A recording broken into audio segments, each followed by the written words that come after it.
In Northwest news, authorities are searching for the body of a 5-year-old boy after he fell into a raging river while camping with his family by the Cispus River. Cairo's Kevin McCarty reports. One minute it was just everything was going good, and then it was just he was gone. You just didn't know where he went. And before you know it, we found his bike in the river. Josh and Melanie Austinson say when they realized their 5-year-old son Drake had ridden his small dirt bike into the Cispus River, they immediately tried to find him. Josh says when he couldn't spot Drake from the shore, he went into the water. And there was just too many splits on that river and logs and rocks. I mean, I was getting thrown underneath the water, and I couldn't imagine that little guy going through what I had to go through. I just started running down the river, and as soon as I could get in, I just started chomping through until I just almost got taken away myself. I just wasn't strong enough to stay in there. Divers from the Thurston County Sheriff's Rescue Team found Drake's motorcycle but couldn't spot his body.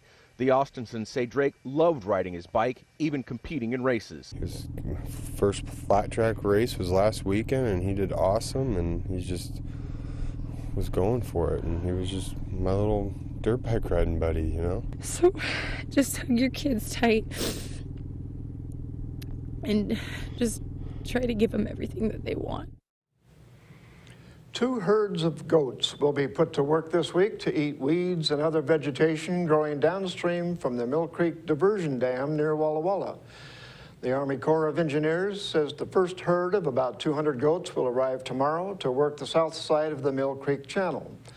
The second herd of about 450 goats will arrive Saturday to eat vegetation on the north side of the creek. The goats were hired under a $6,000 contract awarded to Lazy H Livestock of Grangeville, Idaho. Goats were first tried out for the work last year as a way to control vegetation without using herbicides or burning. A group of teenage girls in Seattle say they were approached on the street about starring in online adult videos. Only one of the girls was of age. Cairo's Gary Horcher reports. They just handed it to us and tried to pick us up, and I just thought it was really weird. 18-year-old Maddie Neely says she and her 3 underage friends were told they were hot as they were all handed one of these. A baggie containing a condom, bubblegum-flavored lubricant, and an ad for TKK modeling with a tagline, "Get off, get paid." And they gave us these cards, like, assuming you guys are over the age of 18, scratch this out and you can win a prize. And they were like condoms, panties. The business card is linked to TKK Modeling's website, which says you can make $100 to $1,000 a day by making webcam videos for millions of adult subscribers, even if you don't look like a porn star.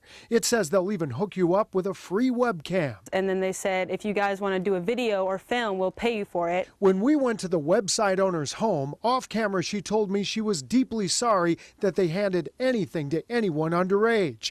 Then she put it in writing, quote, "It is our strict policy that all persons we approach at events must always be asked whether they are 18 or older before we engage in further conversation with them, provide them with contact information, or hand out promotional materials." Well, we were trying to leave, and then they said, oh, by the way, if you ever want to get money, more money, then you can take a video yourself and send in.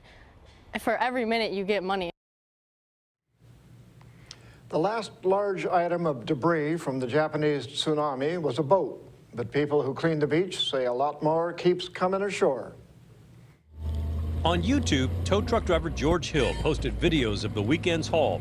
3 different boats that appear to be from the Japanese tsunami. You were going to see this stuff coming in for the next 20 or 30 years, probably. He said little washed ashore over the winter, but now he's finding the boats and more. And in the last about 4 or 5 weeks, we've been getting lots of plastic bottles, helmets. We've gotten civil defense type helmets, lots of plastic baskets from the fishing industry. This map from NOAA shows the ocean currents that push tsunami debris toward the northwest. Now the boats found over the weekend wait for positive ID, if possible, in an Ilwaco storage lot. Their remarkable journey is over. You may not be able to hear it at home, but these boats are covered with bees and flies that are buzzing, and it smells terrible. But these things have been out in the ocean for 3 years now. They're almost time travelers, a constant reminder to us of that terrible day when the tsunami hit. It's a somber reminder. It really is. Shelley Pollock organizes beach cleanups 3 times a year here. She thinks the biggest problem is plastic brought from the tsunami.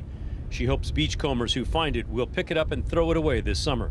In the meantime, she'll watch for more boats. The boats are interesting though, you know, they float and they come in with the tides and the high winds bring them in. So we'll be kind of anxious on any big windy day to see what might be coming in, if it's a good strong west wind. And that's going to do it for us here at iFIBER 1 News. We want to thank you for watching, and we'll see you again tomorrow.